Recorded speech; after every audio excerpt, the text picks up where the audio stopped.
اب یہاں دوسری حدیث ہے، اس کا تعلق بھی دعا کے ساتھ، درود اور دعا کے ساتھ۔ اس کو بھی امام ترمذی نے روایت کیا ہے جامع ترمذی میں، حدیث نمبر 486 ہے، اور یہ حدیث سیدنا عمر بن الخطاب سیدنا فاروق اعظم رضی اللہ تعالیٰ عنہ سے مروی ہے۔ سیدنا فاروق اعظم رضی اللہ تعالیٰ عنہ فرماتے ہیں، قال ان الدعاء موقوف بین السماء والارض۔ سیدنا فاروق اعظم رضی اللہ تعالیٰ عنہ نے فرمایا، لوگو سنو، جو دعائیں تم کرتے ہو، ہر دعا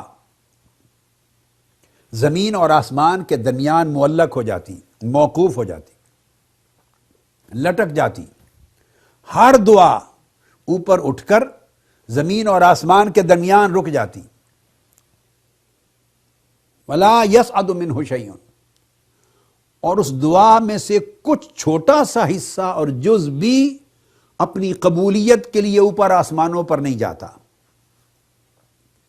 پوری کی پوری دعا، پورا کا پورا پیکج، ساری کی ساری دعا آسمان اور زمین کے درمیان رک جاتی، سسپینڈ ہو جاتی، اور اس کا کوئی ایک پارٹ بھی اوپر نہیں جاتا، حتیٰ یصلی علی نبیک، اس وقت تک دعا کا معمولی سا حصہ بھی اللہ کی بارگاہ میں نہیں اٹھا کے بھیجا جاتا جب تک اللہ کے محبوب سیدنا محمد رسول اللہ صلی اللہ علیہ وسلم پر درود پاک نہ پڑھ لیا جائے۔ جب اس دعا کے ساتھ آقا علیہ السلام پر درود پاک پڑھا جاتا ہے تو تب وہ دعا اللہ کے حضور پیش کی جاتی ہے، ورنہ اللہ کے حضور پیش کیے جانے سے ہر دعا کو روک دیا جاتا ہے زمین آسمان کے درمیان۔ اب اس حدیث نبوی سے جو بات معلوم ہوئی، اس حدیث کو جیسے میں نے بتایا امام ترمذی نے روایت کیا، اور امام سخاوی نے آگے اس حدیث کے حکم کو مرفوع میں شامل فرمایا القول البدی میں۔ امام اسحاق بن راہوے اور امام واحدی اور دیگر ائمہ حدیث نے اسے مرفوع کے حکم میں بیان کیا، اور اسی مضمون کی حدیث سعید بن المسیب رضی اللہ تعالیٰ عنہ کے طریق سے بھی مروی۔ اب یہاں ایک نقطہ توجہ طلب ہے، وہ یہ کہ جو ہماری دعائیں ہم کہتے ہیں کہ قبول ہو گئیں اور اللہ کی بارگاہ میں دعا جا پہنچی، تو ثابت ہوا کہ کوئی دعا اپنے زور سے بارگاہ الوہیت میں نہیں پہنچتی۔ کوئی دعا ہمارے مانگنے کے زور سے، خواہ کتنے خشوع و خضوع سے مانگیں، کتنی گریہ و زاری سے مانگیں، کتنے تذلل کے ساتھ مانگیں، کتنی شان بندگی کے ساتھ جھک کر مانگیں، جتنی احضار نیت اور اخلاص کے ساتھ مانگیں، ہماری نیت، ہمارے اخلاص اور ہماری بندگی اور ہمارے خشوع و خضوع کے زور سے کوئی دعا اللہ کے حضور اس کی بارگاہ میں نہیں پہنچتی، اور نہ کوئی دعا اپنے کلمات کے زور سے اللہ کی بارگاہ تک پہنچتی ہے۔ ہر دعا زمین اور آسمان کے درمیان روک لی جاتی ہے۔ تو جو بھی دعا اپنی قبولیت کے لیے اللہ تعالی کی بارگاہ میں پہنچتی ہے، وہ صرف آقا علیہ السلام پر درود پاک کے صدقے سے پہنچتی ہے، درود پاک کے توسل سے پہنچتی ہے۔ جب ہم دعا کے شروع میں اور آخر میں آقا علیہ السلام پہ درود پڑھتے ہیں تو وہ درود اپنی طاقت کے ساتھ دعا کو بھی اپنے ساتھ اللہ کی بارگاہ میں لے جاتا ہے۔ تو آقا علیہ السلام پر درود و سلام دعاؤں کی قبولیت کا باعث بنتا ہے، اور آقا علیہ السلام پر درود و سلام خود مقبول دعا بن جاتا ہے۔ اور اس میں ایک چیز بڑی خاص ہے، اب یہاں اس کا جواب دوں کہ آقا علیہ السلام پر جب درود پڑھا جاتا ہے تو وہ خود دعا، مقبول دعا کیسے بنتا ہے، یا اللہ کے حضور دعا کی قبولیت کا سبب کیسے بنتا ہے، ضامن کیسے بنتا ہے۔ ایک حدیث ہے جس کو آپ نے کثرت کے ساتھ سنا، اور بہت سے صیغوں کے ساتھ یہ حدیث نبوی آئی ہے، میں اس میں سے 2 حدیثیں اس وقت پڑھ رہا ہوں۔ اور اس سے اس کا جواب دینا چاہوں گا، اس سوال کا جواب کہ درود پاک کیسے ساری دعاؤں اور مرادوں کی قبولیت کا ضامن بنتا ہے۔ امام عقیلی نے روایت کیا اور امام حاکم نے مستدرک میں روایت کیا ہے، یہ حدیث جو میں ابھی سنا رہا ہوں حضرت عبد الرحمن بن عوف رضی اللہ تعالیٰ عنہ سے مروی، آقا علیہ السلام نے فرمایا من صلی علیہ صلی اللہ علیہ ومن سلم علیہ سلم اللہ علیہ۔ آقا علیہ السلام نے فرمایا جس شخص نے مجھ پر درود پڑھا اللہ اس پر درود پڑھتا ہے، اور اللہ کا انسانوں پر مومنین پر درود پڑھنا، دیکھو نا، یہ آپ سمجھ گئے کہ اللہ کا رسول پاک صلی اللہ علیہ وآلہ وسلم پر درود پڑھنا، اس کا معنی کیا ہے؟ آپ سمجھ گئے، اس کا معنی حضور کی شان، آپ کے ذکر اور آپ کے مقام و مرتبہ کو بلند کرنا اور آپ کی تعریف کرنا۔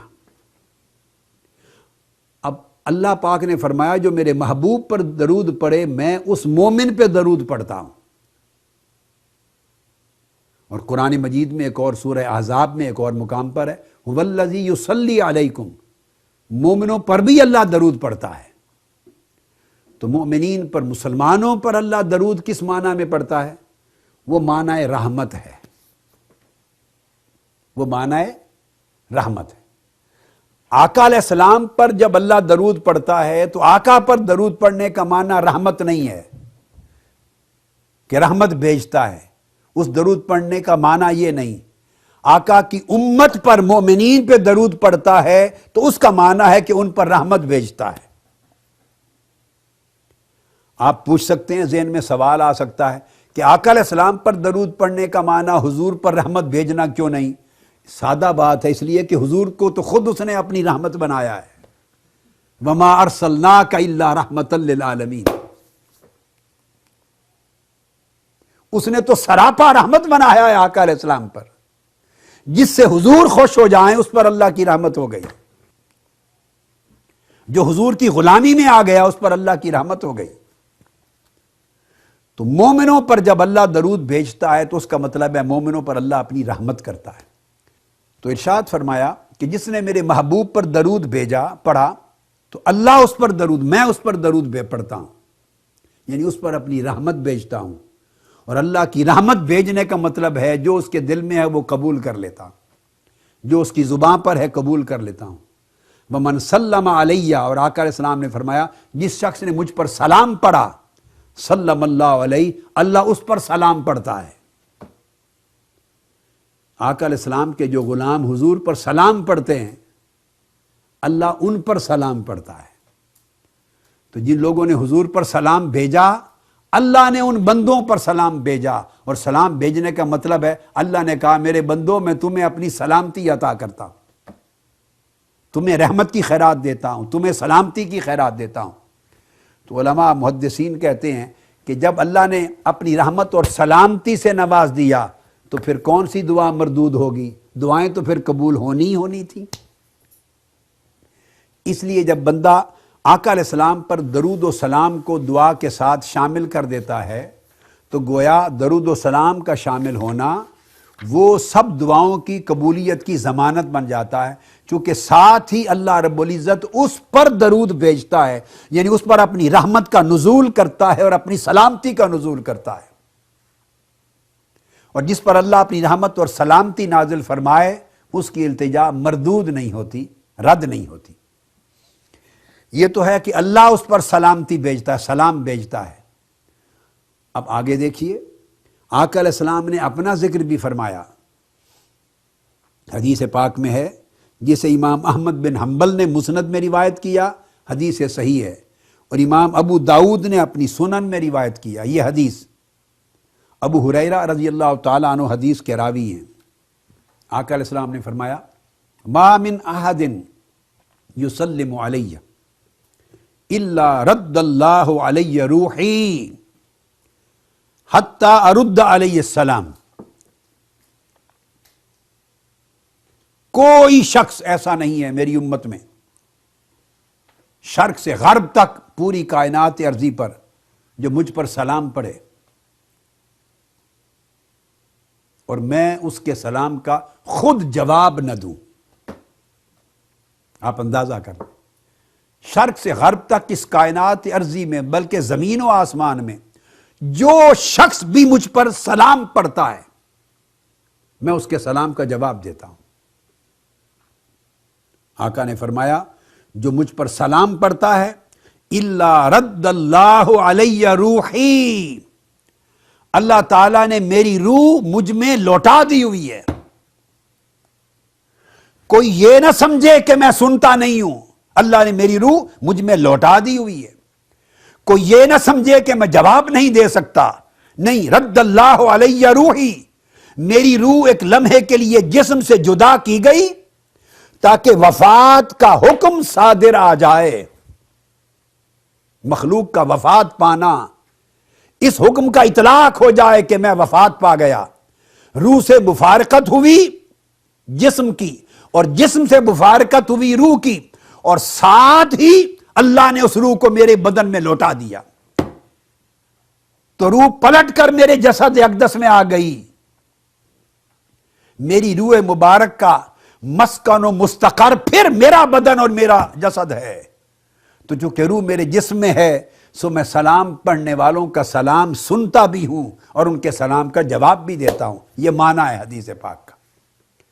تو آقا علیہ السلام تو جب سلام پڑھنے والوں کو حضور بھی جواب میں سلام بھیجتے ہیں تو اس کا معنی کیا ہوا؟ بندے نے کیا یا رسول اللہ آپ پر سلام ہو، یا نبی سلام علیک، یا رسول سلام علیک. تو امتی نے حضور پر سلام بھیجا، السلام علیک ایھا النبی، سلام بھیجا. آگے جواب میں آقا نے کہا میرے غلام تجھ پر بھی سلام ہو. اب تجھ پر بھی سلام ہو، اس کا پنجابی ترجمہ یہ ہوگا، او میرے وفادار غلامہ جیندہ رہے، جیندہ رہو، سلامت رہو، تو سلامت رہے. تو آقا علیہ السلام نے جواب میں دعا دی تو بھی سلامت رہے. تو جس کو آقا علیہ السلام بھی سلامتی کی دعا دے دیں اور جس پر اللہ تعالیٰ بھی سلامتی کا نزول فرما دے تو صاف ظاہر ہے یہ سبب ہے کہ درود و سلام کے باعث اس کی پھر دعا رد نہیں ہوتی. آقا علیہ السلام پر جب ہم درود و سلام بھیجتے ہیں تو وہ 3 طریقے سے آقا علیہ السلام کی بارگاہ میں پہنچتا. یہ اہم بات ہے، 3 مختلف طریقوں سے، صرف ایک ہی چینل سے نہیں جاتا. ہم نے درود پاک ایک بار پڑھا، اس کے جواب میں اللہ نے 10 بار درود پڑھا، صلی اللہ علیہ عشرہ. امتی نے ایک بار حضور پہ درود پڑھا، اللہ رب العزت نے حضور کے اس غلام پر 10 بار جواب میں درود پڑھا، رحمت بھیجی. 10 اس کے درجات بلند کر دیے، 10 اس کے گناہ معاف کر دیے. 10 بار اس پر درود پڑھ دیا، رحمت بھیج دی. یہ صلہ ہے ایک بار درود پڑھنے کا.